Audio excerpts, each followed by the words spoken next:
حضرت ابن عباس رضی اللہ عنہ کہتے ہیں کہ آپ صلی اللہ علیہ وسلم کے اگلے 2 دانت کشادہ تھے۔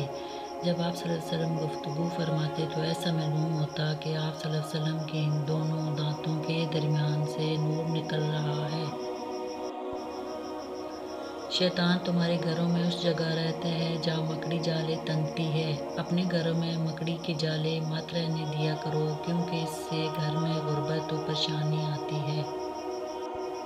رسول اللہ صلی اللہ علیہ وآلہ وسلم نے فرمایا، دنیا کی مثال آخرت کے سامنے ایسی ہے جیسے تم میں سے کوئی شخص اپنی انگلی سمندر میں ڈبوئے اور پھر دیکھے کہ اس کی انگلی سمندر کا کتنا پانی اپنے ساتھ لاتی ہے۔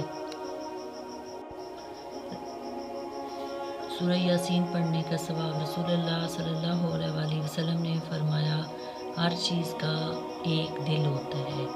قرآن کا دل سورہ یاسین ہے۔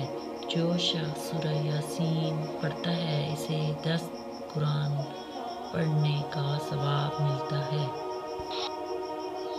حدیث قدسی۔ اے ابن آدم، ایک میری چاہت ہے اور ایک تیری چاہت ہے، ہوگا وہی جو میری چاہت ہے، بس اگر تو نے سپرد کر دیا اپنے آپ کو اس کے جو میری چاہت ہے تو وہ بھی میں تجھے دوں گا جو تیری چاہت ہے۔ اگر تو نے مخالفت کی اس کی جو میری چاہت ہے تو میں تھکا دوں گا تجھ کو اس میں جو تیری چاہت ہے، پھر وہی ہوگا جو میری چاہت ہے۔